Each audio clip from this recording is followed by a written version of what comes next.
down the line, starting with Thomas. Please tell me your name, your title at the store, your generation, and then what your favorite product that you guys sell is for you personally, that you enjoy eating most. Hi, I'm Thomas Fabiano. I'm fourth generation.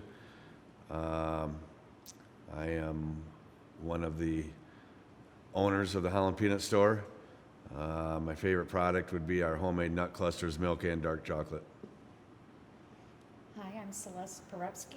I'm co-owner of the Holland Peanut Store, fourth generation as well. Seafoam is probably my favorite dark chocolate. I'm Sarah Perebsky, the general manager at Holland Peanut Store. I am the fifth generation, and I love anything with our chocolate. Paul C. Fabiano, third generation, founder with my father of the Holland Peanut Store, and settle for a dark pecan turtle any day. I'm Samantha Stille von Websky. I'm fifth generation of Holland Peanut Store. I currently am part-time at the store, part-time stay-at-home mom, but I also run our social media accounts. My favorite would have to be dark chocolate pecan clusters that we hand dip. Mary Stille, fourth generation, co-owner of Holland Peanut, and the same dark pecan cluster is my favorite. Hi, I'm Paula Fabiano. I am fourth generation Fabiano. I have currently, in 2020, retired. I was one of the managers and enjoyed my time there. And my favorite is, my sister Mary is the chocolatier and dips the fruit and nut bark, dark chocolate fruit and nut bark. That all sound good, Ben?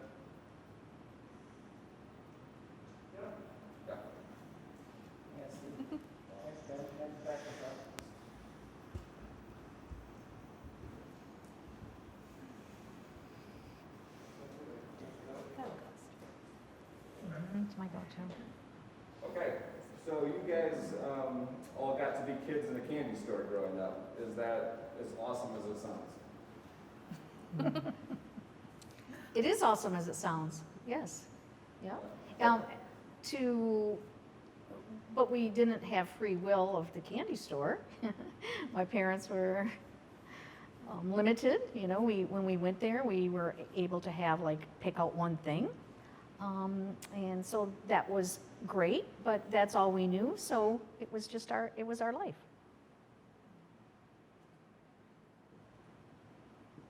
What are some of the, sounds, sights, smells that, I know you guys are living there and working there quite a bit, but, for me, I work at the Olive Garden, which isn't as cool, but I always go back to rolling silverware. What's kind of the task or the sound or the time of the year that really brings you back to that place? Fresh roasted peanuts, the peanuts in the shell, the old-fashioned roaster that tumbles the peanuts over a flame in a cast iron machine that was purchased many, many decades ago and is still in working order. Tom roasts the nuts. That smell with Mary dipping chocolate, you can't replicate that. It's amazing.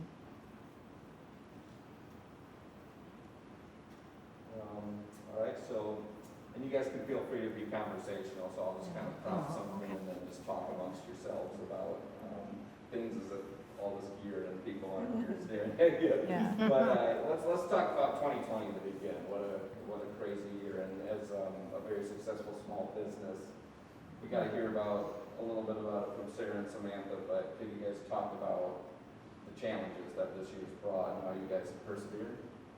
Sarah and Samantha stepped up big time because none of us knew what 2020 would bring between the division of this country and then with COVID. but the social media from Samantha's side, and then Sarah with the mail orders, Mary keeping the books in line, and Celeste doing the ordering.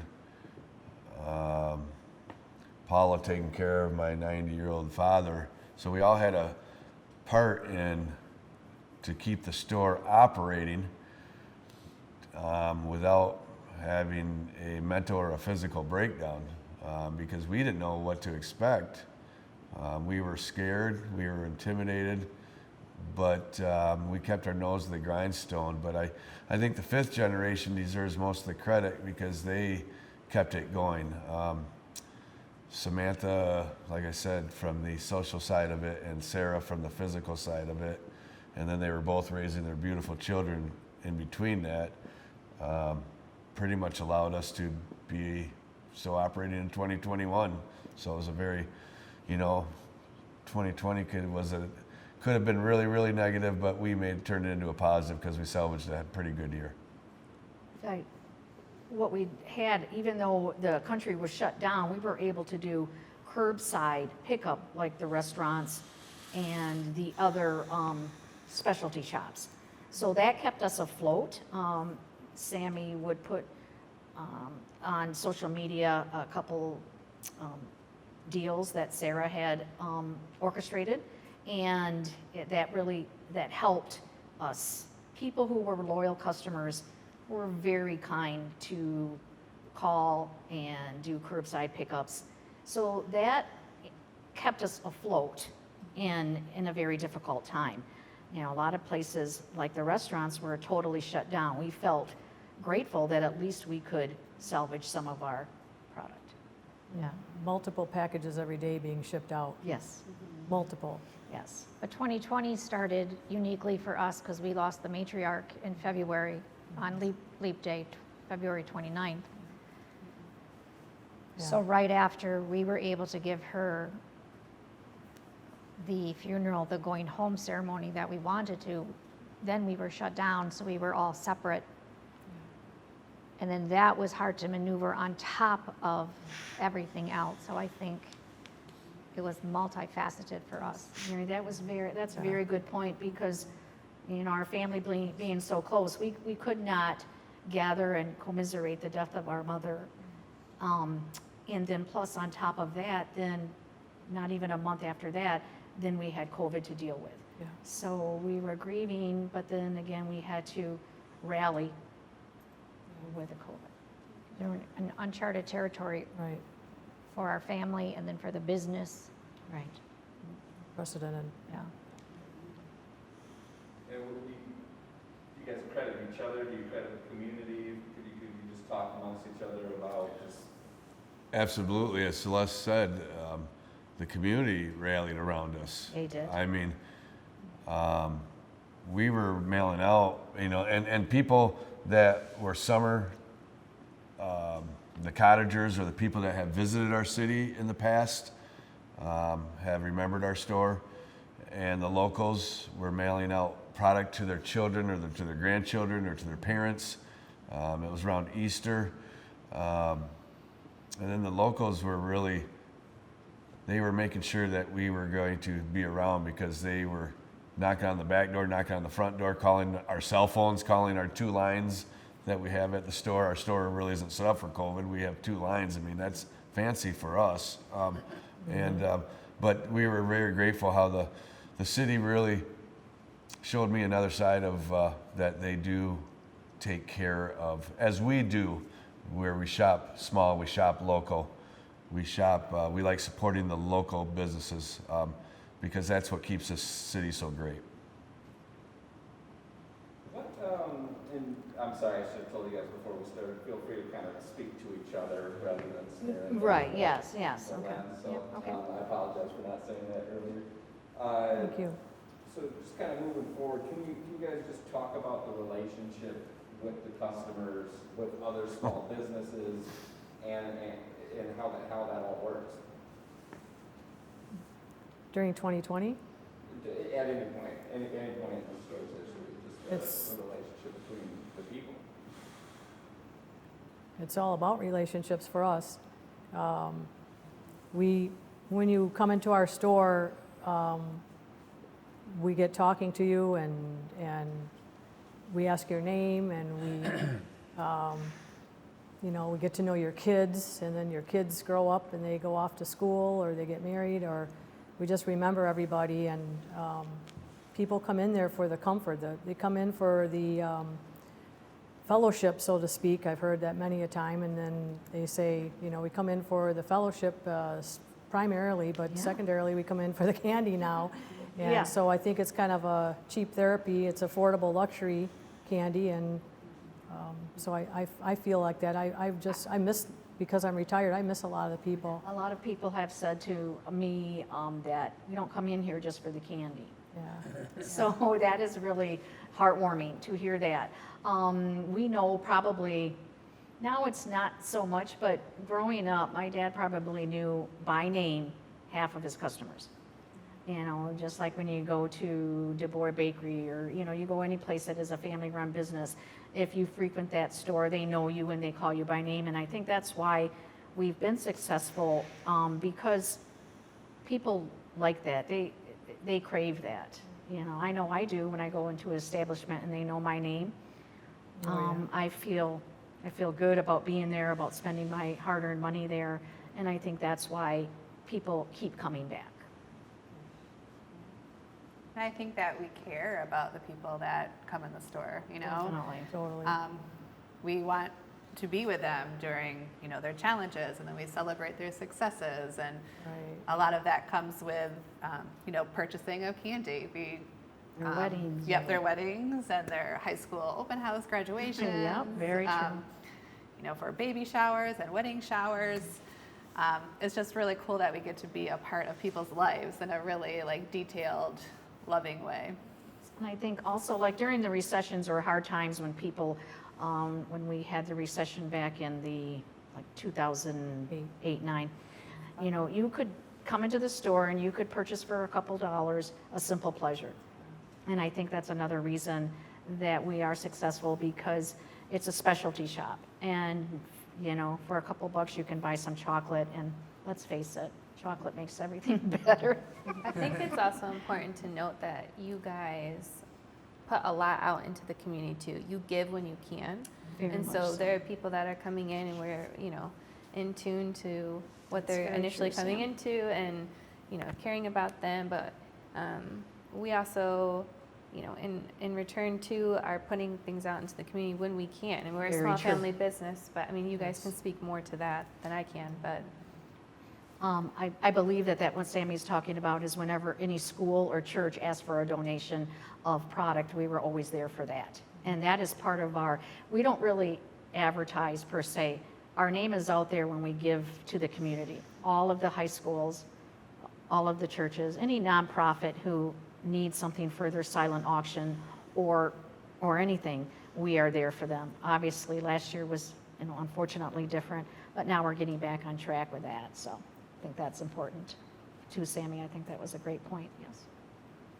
I think if we can't give with our product or our money, if there's something we're asked to volunteer, I think that all of us, mom and dad set a good example. They volunteer for many a thing. Very true, Paula, Community, yes. church, schools, athletic, Yes.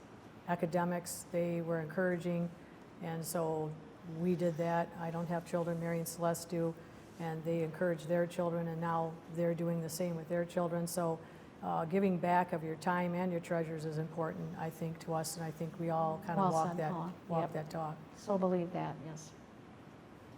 Well, would you like to stand or anything? Are you doing all right? Are you doing all right, Dad? Do you want to stand or anything, or get up?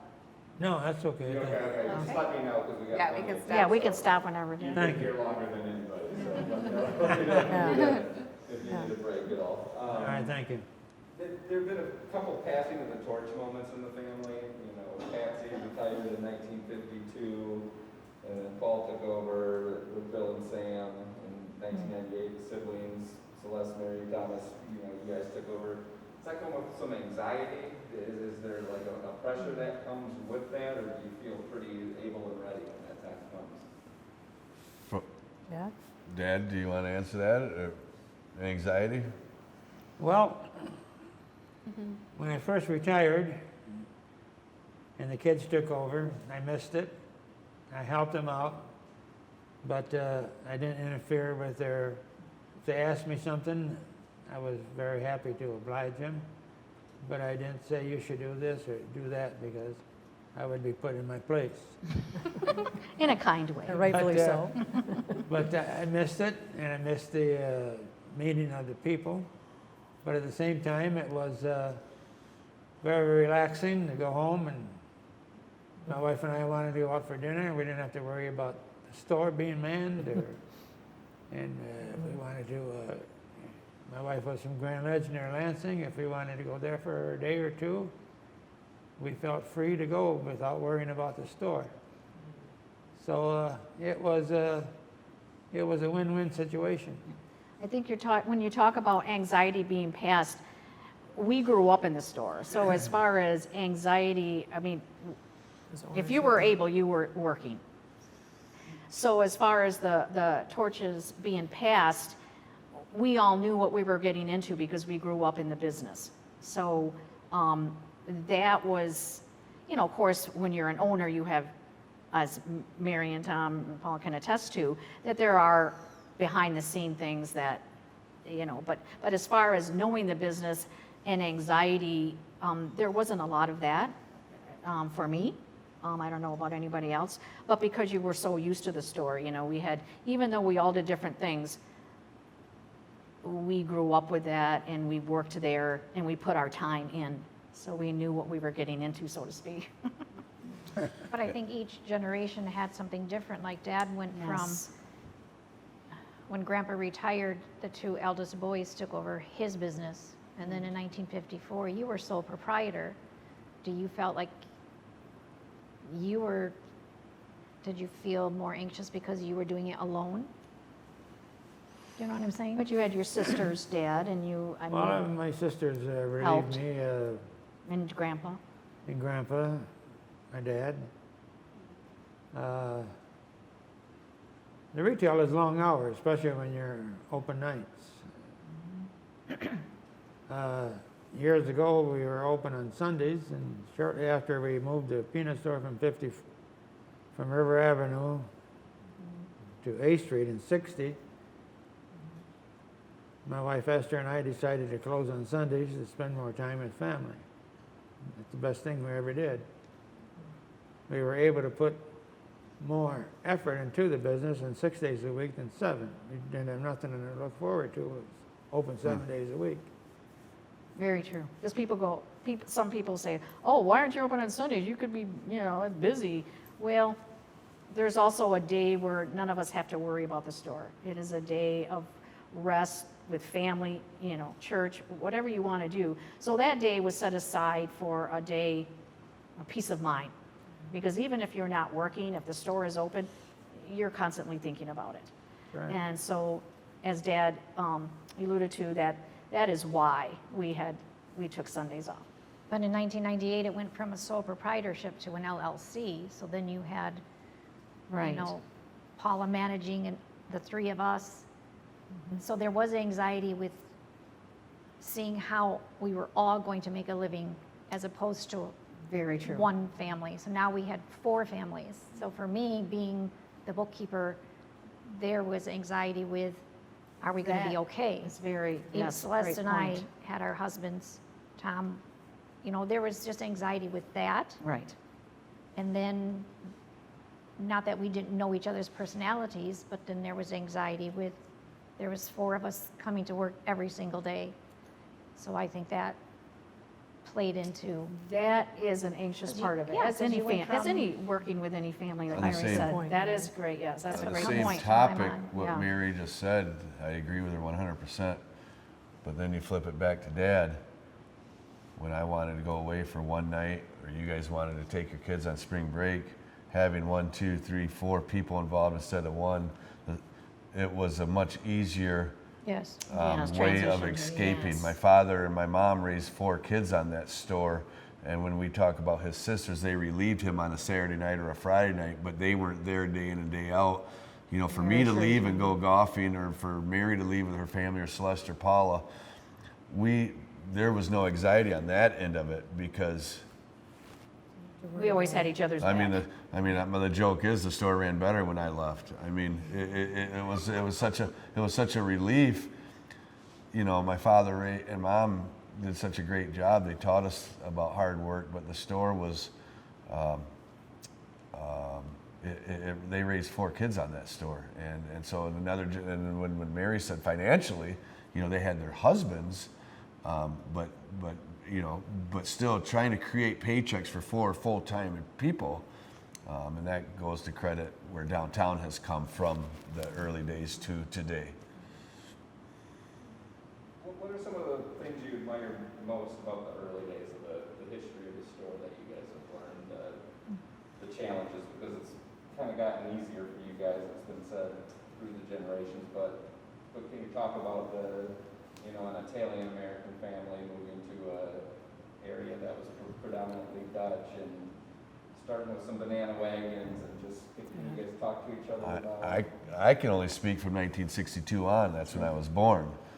But, you know, when I was growing up, Holland was white, blue eyes, blonde hair, and Hispanics, and a few Catholic families in town. But growing up in the business, the challenges, downtown wasn't as busy. My father was putting in a lot of hours. It was fun going down there and being with him. It was great to see him pull up the driveway at the end of his shift. The thing is, too, I think that we are who we are because of our ancestors. Grandpa taught Dad, Dad taught us how to be in a retail store and how to treat people as we would want to be treated. So we learned a lot from them as far as the facade of the business, or, you know, how we are presented to the public. So I think that has been a great asset to us, because people would say to me, you know, wow, you know, my dad would always say, you know somebody's name, you look them in the eye and you say their name. You know, that is such a simple thing, but it has to be taught. And my dad and my grandpa taught us that. And I think that's part of the reason we're successful, because, you know, we care about that customer being in our store and we want them to return. So I think. How about you, Dad? What were the challenges for you and your family that you saw firsthand? Oh, I think I said something earlier, but there's not as much, Of that now, Dan? not as much, what do I want to say, segregation today as it was in the Yeah. early days. Like I mentioned, when my dad going to the merchant meeting, and when I was old enough in high school and after the Army dating, I was limited, but I survived. You just turn the other cheek and go on and just mind your own business. Yeah. Yeah, we felt it too, the next generation. I think you're limited, meaning that you weren't allowed to date certain girls from certain families because certain parents didn't want they didn't want their daughters to be dating an Italian Catholic.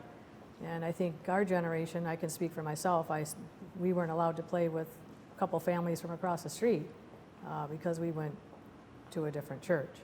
So we've Yeah, that's an unfortunate part of, It is, I think, but, growing up we're in any good. kind of predominantly. we're good. We're survived just fine. We found lots of friends. Yes, we did. Yeah. Shifting gears, 1990 to 1997, the store really grew and success accelerated. Can you guys tell me about that period of time and what happened and how that happened? Simply put, streetscape. 1988 to 97. Snow melt. The building owners, the business owners, people who rented buildings, people who owned businesses down there, Lumiere / the Prince family, had a visionary of downtown Holland. and I just got back from Naples, Florida, and they talk about our heated sidewalks and our heated streets and what a fabulous downtown we have. And these are people that live full time in Naples, Florida. They've only visited Holland once. We owe everything to everyone that participated. You know, obviously the visionary of the Lumiere/Prince family led us, but everyone else followed. We all stuck it out. You know, people, when the mall was built, they said, oh, downtown this, downtown that. And this gentleman sitting to my right said, don't hold our funeral yet. And look who's standing and look who's not. We're standing and strong as ever. And I think it's a credit to the community of Holland. It's a credit to the consumer of Holland that they kept supporting us. Yes. But I think it's a credit to our whole town, the townships, the surrounding cities. And I just think I just so grateful for how we just stuck together as a town. That's when I was at the core of diving into the business, and I saw that we weren't going to let some developers from out of town ruin our city. And that's when we dove in together. And, That's when we brought paddle pots back? Right. But the core of the city, absolutely, Celeste, 1988, yes. But the core of the city and the outskirts of our city, we just blew everyone away, and look who's standing. Was there ever the temptation to kind of go with the trend? The store has such a timeless, classic look. Was there ever a temptation to, put neon on the walls or do something that was really trendy at the moment? Or did you guys always You want to kill our business? Try remodeling that building. It's true. People come in here, they say, do not change a thing. Do not change. Do We not got a change. deal on green paint 35 years ago, and we haven't changed it since. But you would also say that our family has been approached by many people saying, like, you need to come to our town, you need to come Yes. here, and Yes, why don't you're you right, Sam. expand? Why don't you? Right. Good And point, so there's Sam. like a whole other side of it where, Right. you You guys we are such a could- draw. Right, we could do that. We've thought about it, but then maybe you guys, Well, the That's a thing- great point, That is a Samantha. great point, because you know what? People come to us because there's always a Fabiano in the store. So if we had another store or another store. Would it work? Exactly. Would it work? We'd be stretching ourselves even thinner. Well, Bigger is not always better. My dad would always say. Well, the magic of the peanut store Exactly. working in Naples, Florida, for instance, or Rochester or Birmingham, Michigan, or East They Grand asked us, Rapids, yes. great places. But would it work?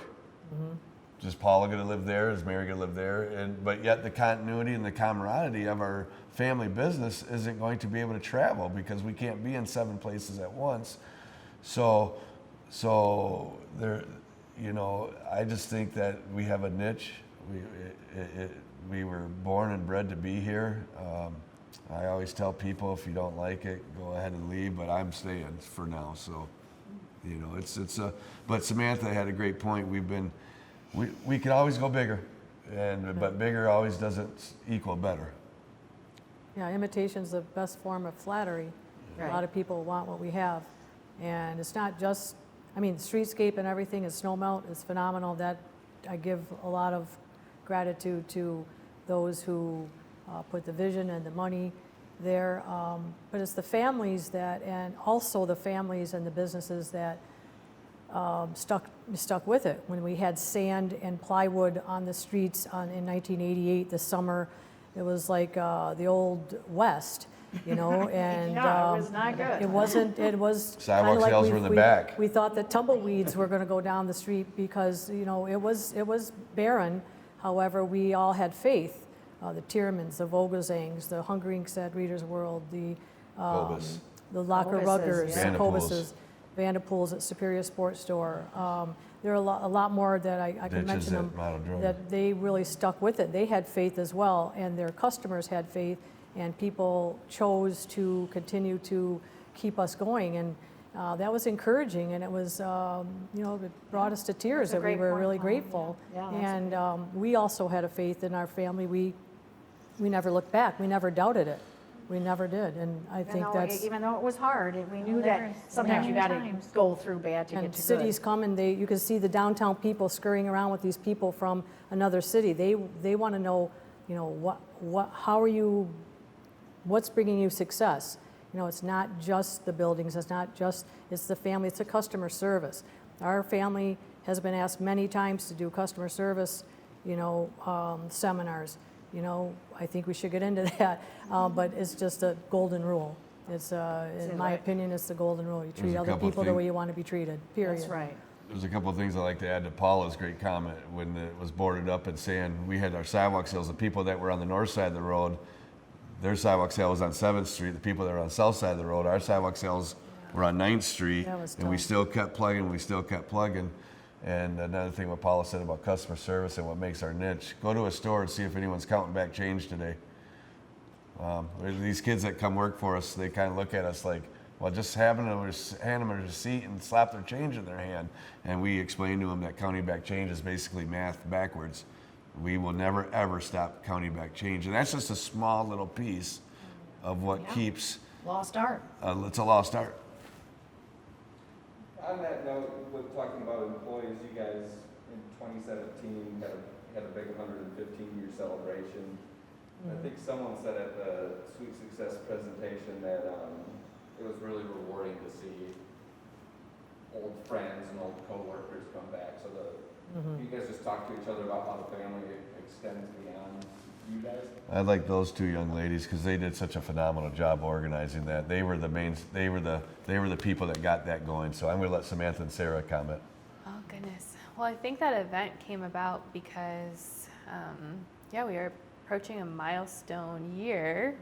I mean, I feel like every year in a small family business, if you can make it, is a milestone year. But I mean, 115 years, and I think we are just wanting to honor like our family's legacy, and so we kind of thought of this event, and We put it yeah, together. yeah, did a we put great it out job. there to as many And people had as to we get- could. Right, and, addresses and all of that. to get the response we did and the people that showed up on New Year's Day morning. I Yeah. mean, to have that big of a pool of people was just amazing. So it's a testament to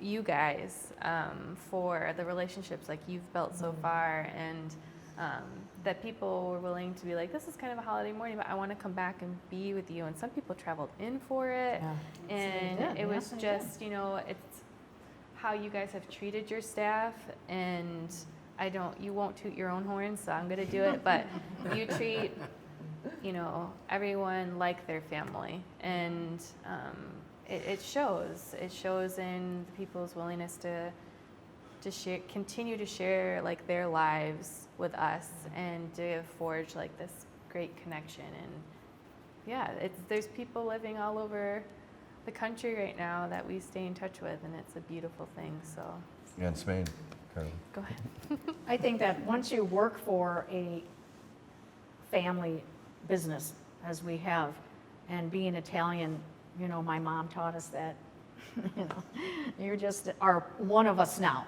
And that goes, like Sammy said, people who come back and come with their children, and it is just something that, just second nature. I don't think that we really think about it, because just like when It our just friends, flows. yeah, when our friends would come over to the, my mom would want to feed everybody. It's just kind of like La familia. the La the way, familia. right? And once you work for us, you are a part of us, because you have helped us along this journey, and that's, I think, was a testimony to why so many people came back to celebrate with us. I think whoever you guys have chosen to work, at your store, you really, what do you say? You invest in them, and Yes. you see, you educate, but you love them, and you want the best, even if it hasn't all been rainbows and sunshine with course not. every employee that you've had, but you still wish them well. You have no, but there's also comes a point where you guys always go above and beyond as well, feeding them during, every single tulip time. There's a big pot of sloppy joes in the back. There's frozen soups in the fridge that, Grandma and Grandpa would make, that, your employees on their breaks can take out and eat.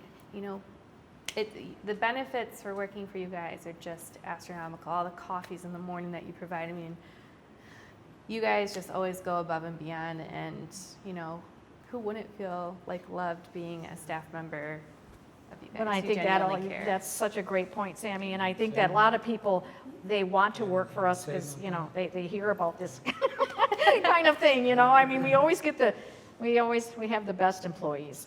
Yeah, we do. They're fabulous, but because like Paula was, we would call her Sarge because she's the one that would, she's the one that would train them. And they had to be trained that way because we expect a lot from them. There you go. And that is, it's a two-way street. Drop down and give me 25. And you know That's how what? it is. And when we sit here and talk about the hours we put in, and Christmas time's busy and tulip time's busy, we're very grateful for Yes, they work hard. the Right. people that have been hired by us because they roll up their sleeves and Yes, then they then do. they start doing more hours and extra, you know, they dive in and do extra too. That we're not just the only ones. Whoever is part of the store is diving in. Samantha is a stay-at-home mom, but she's down there at night and on Sundays during Christmas. So everyone, you know, And even like when it's snowing sideways in January, we're all can't wait to get home by 6 o'clock. But when it's time to roll up our sleeves, we're all digging. just like the kids who, you know, they're they're in their 20s or 30s, and it's summertime. Summertime's one of our busiest times. So we're, you know, they're working a lot of hours, but that's what we expect of them. Really great. And I think that all of the past employees and present appreciate the education and the hands-on learning that they've received from the That's a store. good point, Sarah, I mean, yes. we teach, you guys have taught us a lot of things that you don't learn in the classroom. You know, a lot of things that you just pick up by being around, you know, business people and who are relationship minded and want to build those relationships and relate well to the community. I mean, it's a very unique opportunity that I think people That's a really good point, Sarah. really are thankful for. We had a couple real shy ones. They weren't shy by the time they left us. Yeah, I think it would be easy for people to say it's, you know, an old-fashioned candy store, so it can just be the way it is and Yeah. be successful, but there's been a lot of innovation along the way with Yeah. first air-conditioned building, the first, Yeah. you know. Yeah, Dad can speak to all that, that yeah. kind of stuff. Right along the gift baskets and stuff, and I was hoping you guys could talk to each other about, what you appreciate from each other that has helped the business to grow, survive, flourish. That's a good point. Do you have enough because- tape? Yeah, I was gonna say, well, I think each of us have, you know, a certain quality that we bring to the store. And, so, you know, Mary is the books and she's just so smart. And, you know, Tom is the roaster of the nuts. He does a fabulous job. And he is out there and he knows. PR, there you go. He is Well, here's- so here- great, yes. Everyone's got, we can sit here and tell everyone's title and do everything, but it's all our personalities that have meshed. Yes. 1, 2, 3, 4, 5, 6, 7. Every single personality has meshed into making this an incredible, successful business. Yeah. We've all cried on each other's shoulders. We've all yelled at each other's. I have made probably everyone in these chairs cry, not proud of that. Our personalities conflicted, but our personalities love on each other. I mean, let's face it, I could sit here and describe every single one, but you don't have enough tape. Mary is the glue. She's the flat out glue. She's the books. She's the type A. Dipper. Because if it was organizational skills for Celeste and I, we wouldn't know where one of the invoices is right now. But the strength of Celeste is different than the strength of Mary, and my strength is different than Paula, and Samantha's is different from Sarah's. But when you mesh it all together, it creates a fifth generation business that survived recessions, depressions, COVID, And I can- sand and plywood on 8th Street. Yeah. And I can talk to one of the hardest times, and it keeps being hard because one of us is not here. As you know, Mary lost her son and Samantha lost her brother. So the 2 years that we were without Mary, we had to keep going, but knowing that my sister was grieving, my niece was grieving such a loss, it was a very hard time at the peanut store.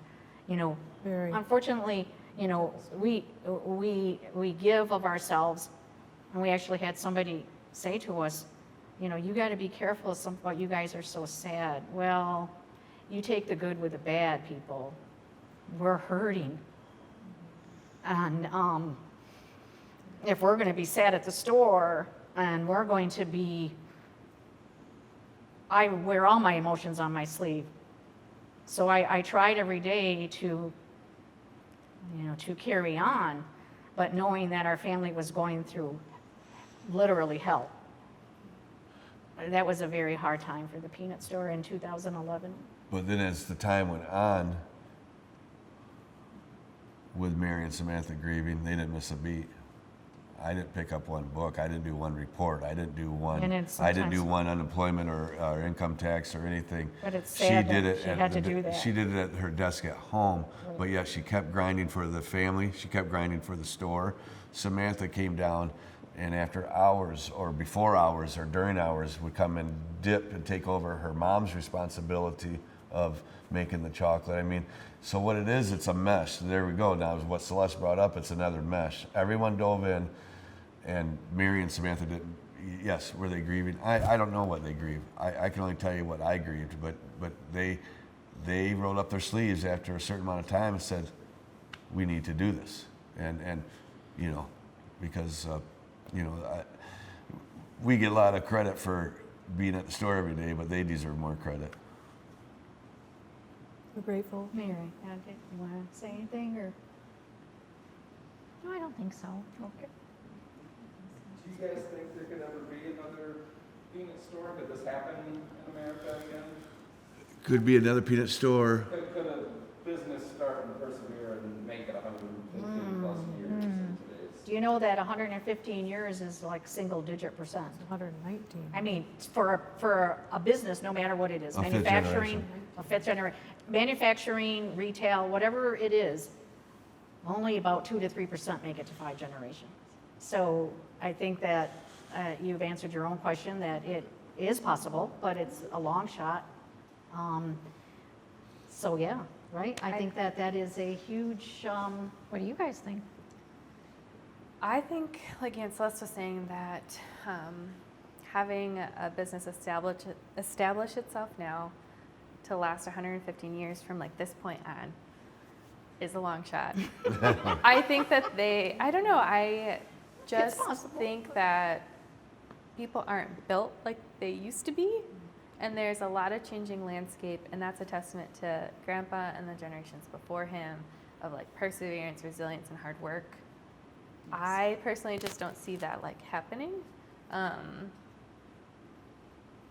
I agree with you. I think that hard work, a lot of the younger people, younger than myself, your generation, if you will, I see them trying out different careers. And there's something good about that, and there's something different about that. And so for someone to settle, meaning, settle down, raise a family, that generation, that looks like a lot of the next generation. It looks like a lot of work and it is a lot of work. It's a big, huge commitment. And then that next generation, okay, now you're at 3, probably not. But then 4, and then go to 5, and now Samantha and Sarah have the 6th. Yeah, which we don't know where that's going. We don't know any decisions on the 5th generation. But I think it's way less than 3% starting now. I think there's just such a dynamic that has to happen too that fits almost like a puzzle for each personality. There could be, our family is unique in its own individual sense. Together we're just like this amazing machine that keeps trucking along, even though Yeah. there's a lot of bumps and bruises along the way, and we can all admit that. Because retail is not an easy task. No, it's not. But I think that it just takes a certain family, it takes a certain dynamic, and somehow we have it somewhere. And it's like magic in a way. It's like this funny little thing, and that we can sit here and be contemplating like the future in the store is such a unique thing, and that it's available to us, and and we'll be in our court soon, but wow, there's been a lot of road to like get here. So If you asked our significant others, it's not as rosy. Because, having to do all those hours at Christmas Yeah. time and having to do all of that, all of those hours takes away from the family. That's unfortunately the bad part of retail, especially at the holidays, right? We can't, My- go walk with our coffees and go shopping downtown because we're in the store 65 hours a week. Yeah, retail My- is tough. Retail is tough. Retail is tough. My comment on that question tougher. would be, I don't know about manufacturing fifth generation, but from retail, I think it takes a special family, but I also think it takes a special destination / special town. Very much so. I think totally Holland is agree. tailor-made for this because It's a good point, Because Tom. I think in any other city, I'm not sure if it works, but I think in Holland it does. I think that's a credit to our whole community and the general surrounding area / West Michigan. The Lakeshore Drive, the Mack Hills, Castle Park, our tourist business, our camps at Hope College. Hope College also during the Huge, school yes, year. yes. So I think this town is a pretty good fit for us also. But that also lends to that's a generational thing. You don't, survive those many generations without that support. Right. I could speak to the younger generation. I've noticed when I do work at the store that the younger generation are seeking out the core city, to live in the core city and to shop local. They want to Yes. shop independent, that's a local, huge small turnaround now. business. So and true, to see Paula. these young families, so maybe there is hope for the multi-generational family businesses. I don't know, but the choosing to shop local, it really Will keep helps it us. possible. It helps us, and then Yes. it also helps our community, and it's really encouraging. And we say thank you very much. Oh, we love your store. We want to shop local. We go here, and that's really, really different than the big box Of mall course. type thing. So That's that's really And wonderful. It's important to educate people and keep that going because Yes. there's many people that are not business minded, or didn't grow up in a small local family business Right. that don't know the importance of shopping there and Right. supporting independent Right. retailers and independent businesses. And something Very special true. about our store is we're able to partner with other multi-generational businesses. So Yes. some of our products come from Yes. multi-generational Very good point, Sarah. businesses. That's a good So- point, Sarah. And actually, a couple of them are in the fourth, I believe, Yes. in the fourth generation. Yeah. So it's something just to be so mindful of and educate each other and keep talking about it and appreciate it. I think that's something special that we have. We're able to appreciate that. And then we really value that relationship that we have with the other multi-generational businesses. And we let customers know that we do buy from multi-generational Right, right. family businesses like ours. And I'll tell them, that these people who, make these creams, that we don't make creams, that they do this, and they are like, wow, that's really cool. Yeah. So that's a great point, Sarah. And I think people who make a conscious effort to shop locally, to an independent, you can get some of our product cheaper at a big box. There's just no two ways about it. But just like when I want good bread, I go to DeBoer. I might pay a couple bucks more, but not only am I getting good bread, I am supporting a local place. And that's what I think people, they see our candy, and not only is it a quality, and, right, so like I said. Well, that goes to Dad. that's That's goes a to testimony to and- dad too, right? Dad and mom. Seeking Mom, out, mom shopped at, she went to, Hempel's, Wade's, Steffens. Steffens, all these small businesses for all these different things. Now you go to one big parking lot, you go in with thousands of people, and you buy everything that you need in one store, but nobody remembers your name, nobody even acknowledges that you're there. Well, So that was really great, Dad. Thank you, Dad, for Yes, teaching yes. us the right way. Definitely. Another thing that's kind of scary, though, is I think it's very alarming, is that too many people are shopping behind their computer. I think that's going to be the downfall of all local businesses if we keep doing that. Unfortunately, that was heightened during COVID as well, but now, yeah. But even without COVID, it was Oh, I happening know, before you're COVID. right, And then if you think you can buy a North Face cheaper than Outpost, but good luck when you rip it, go buy some running shoes somewhere else. But if they don't fit right, good luck returning them.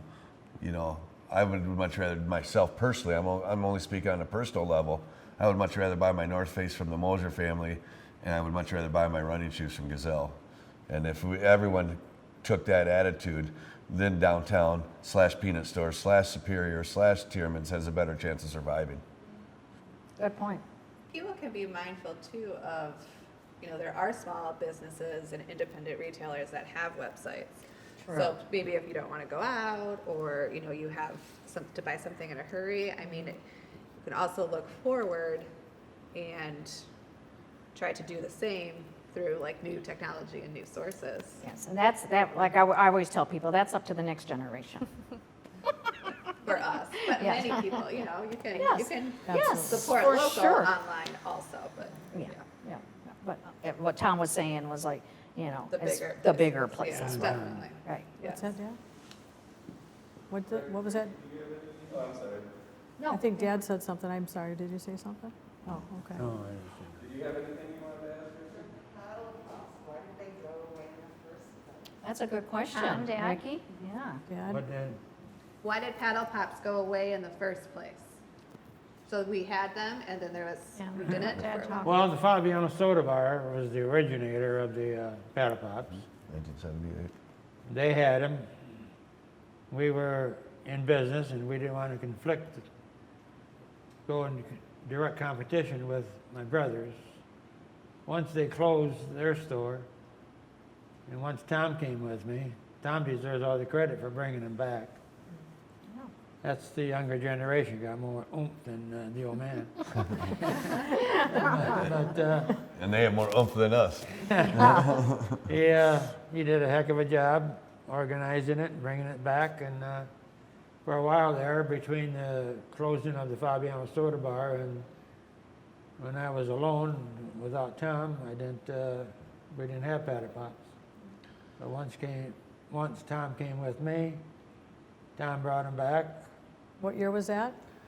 And You I think? got on board, and we all pitched in, and 81? they're going full blast now, and Yeah, that's It's, working. Fantastic. just like the old we Fa- got pictures of my uncle and my dad in front of the old Fabiano Soda Bar that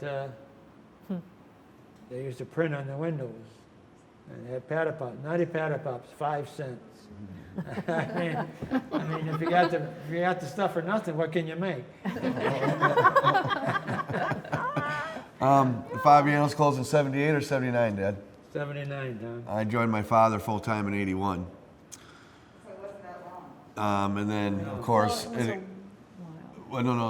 in 81, I joined my father January of 81, and you know, I tried telling my dad how to run a business, and he corrected that in a hell of a hurry. And then I tried taking Saturdays off. He corrected that in a heck of a hurry also. I had Wednesdays and he had Saturdays off. But as the time went on and I started diving into the store and appreciating the store and a building downtown and going, this isn't that bad, you know?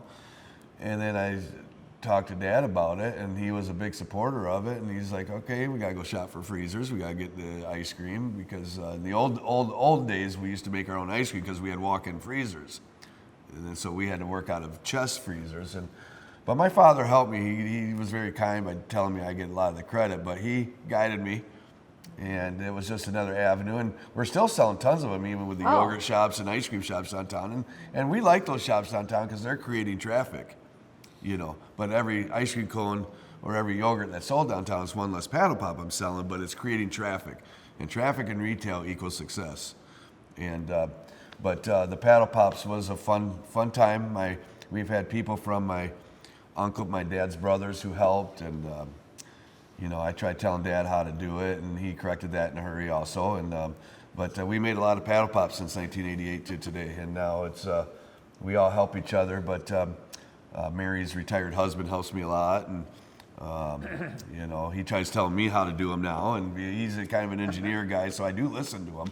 But it's a lot of fun, and it was just another way of trying to drum up some more business. Do you remember Liberty Fest from the Holland Area Arts Council that used to be held in Centennial Park?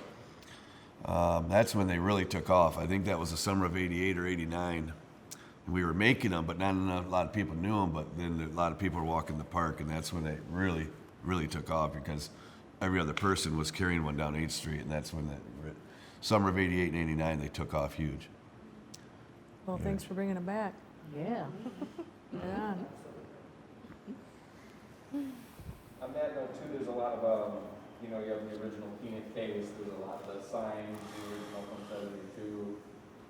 It's cool that you guys have gone onto those things. Would you say that they don't make them like they used to for those things? No. Dad, tell the story. We are using a peanut in the shell roaster that my father bought used in 1954, Right.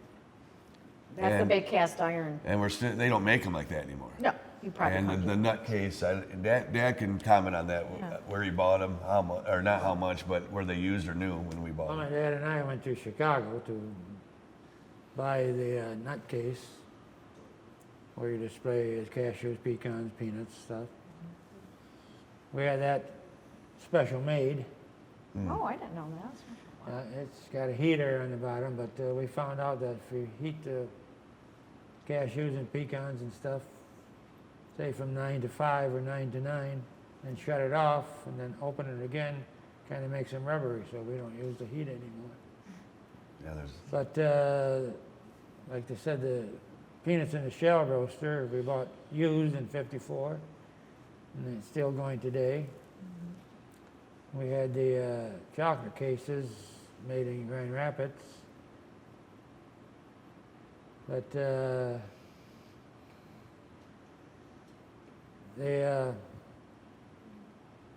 quality is there. I don't know if you bought it new today, what the quality is like, because I can't comment on it because I haven't bought it new. But we're happy with what we got out of it. Yeah, that's for sure. Got our money's worth out of that. I bet. I mean, I remember during tulip time, I was probably not old enough to work the floor, but I was old enough to sit on a stool and collect money from people who were getting either paddle pops or like Can of pop or water pop from our cooler. And we had like the old register that we would take out only for certain like really busy occasions that Right. like you just kind of plunked it and then like cranked it. And I remember just sitting there like being like, I can take your money, like, and using that old cash register for like Dutch dancers and band members that just needed to like grab and go. Right. So I mean, I remember using that not so We long were, ago. when we started, when we were about 10 years old, we used that.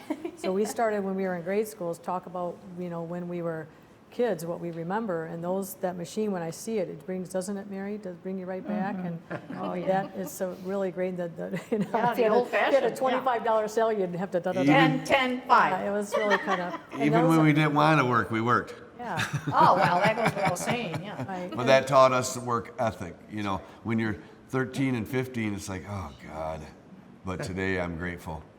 You know. I remember playing in the back room and hiding behind the cases of Brock's chocolates and Brock's candy and stuff, and we would hide from each other before we were young enough to even think about working on the floor.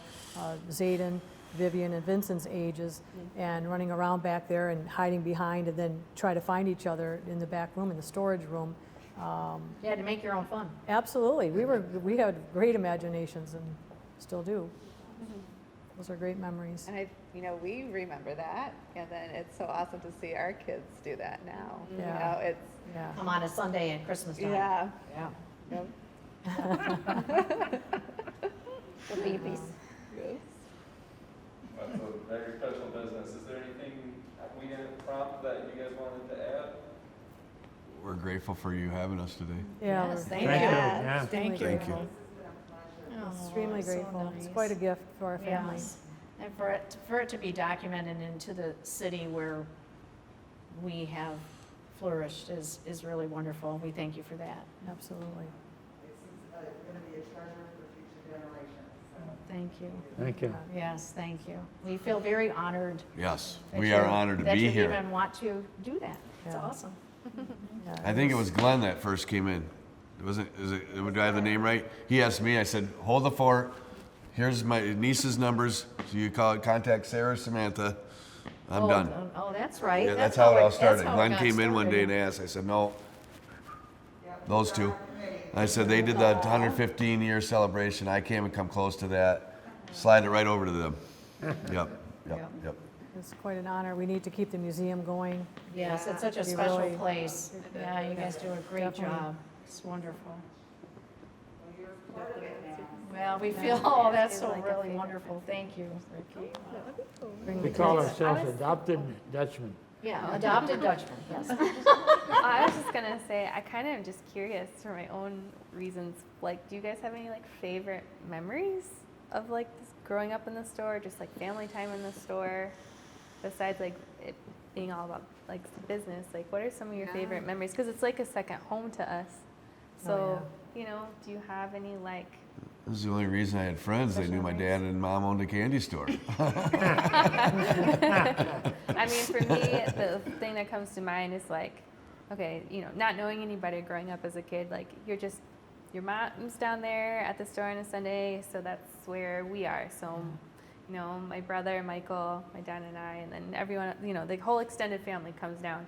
And so, you know, we're there and, you know, realizing that like when you become a little bit older and you realize, well, I kind of want to be home. It's like, well, you can either be like a part of the solution to get home, so you start working. And so then, but then, you know, it becomes more than that though too, because all of a sudden, you know, with our unsophisticated radio that we used to have, like we used to play CDs and, you know, Bruce Springsteen, Aretha Franklin, Michael Jackson, and when a good song came on, we'd like crank it up.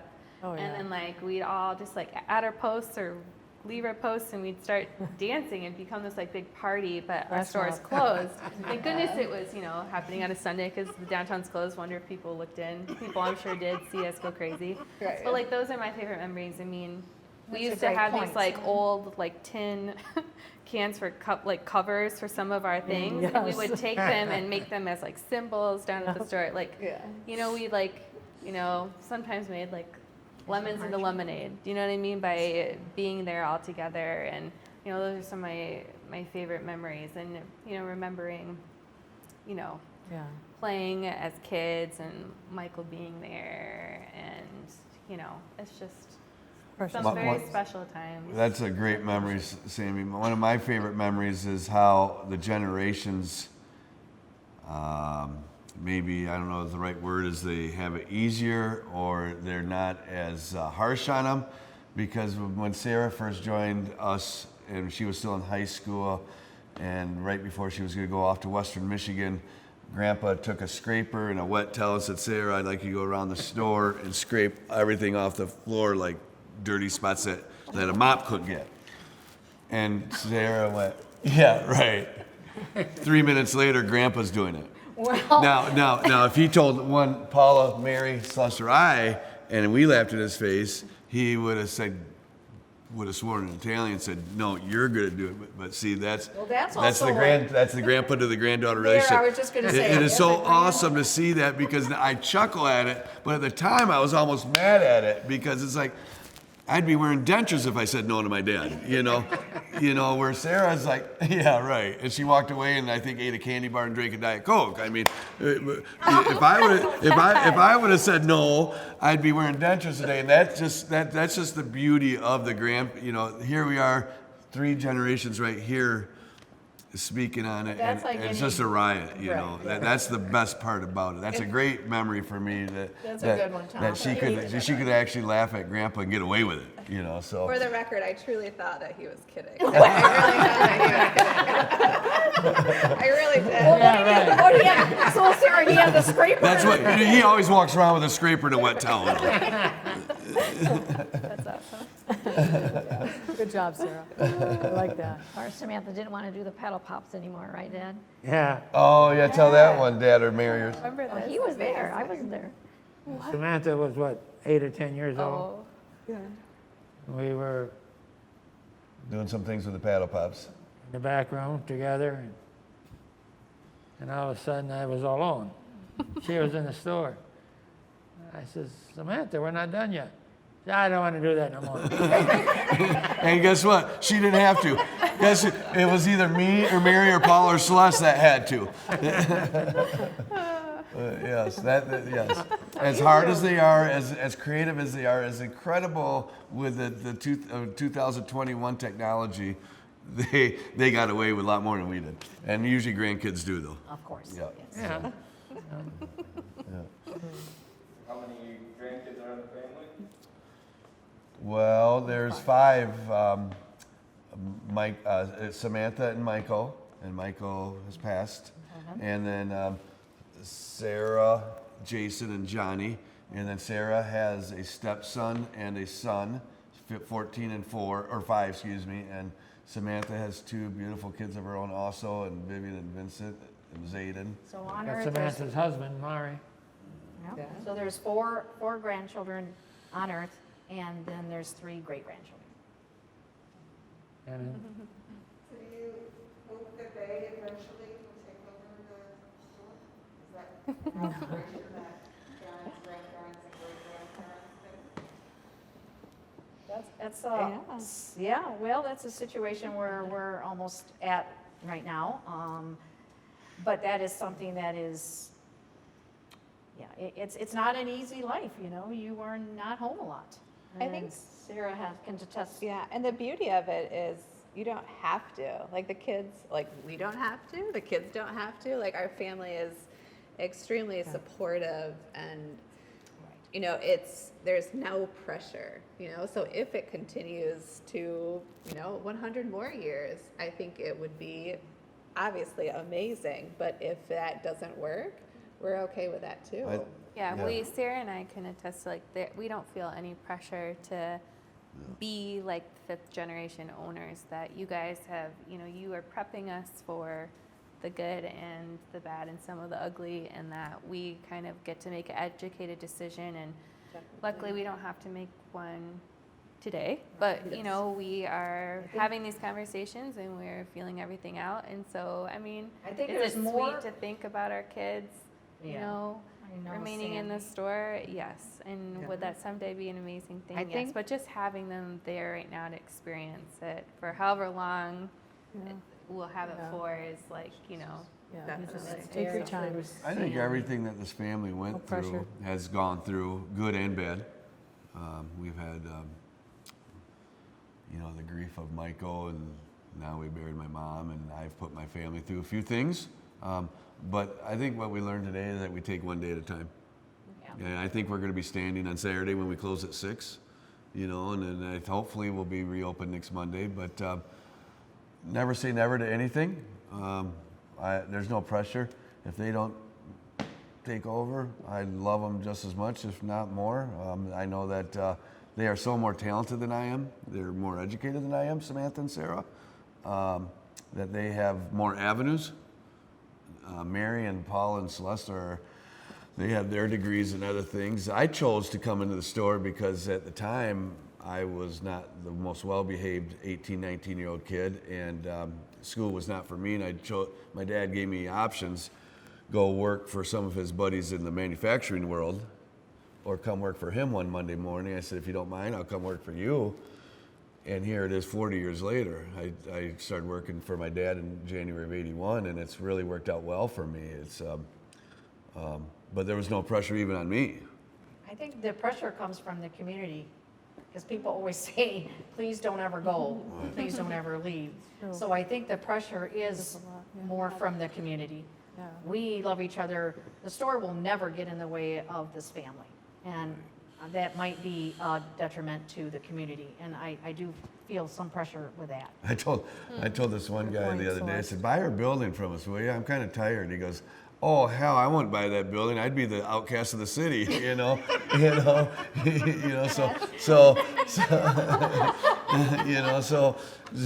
and that was just in a weak moment because I don't think I wanted to work, 10 to 8, God forbid I work 10 hours. But, but that was just one of the days where I just like, I'm tired, I'm done, and I said, and then this guy who got a little more money than I do, and I said, will you buy our building? He goes, oh, I wouldn't buy your building for all the tea in China. I'd be the outcast of Holland, so.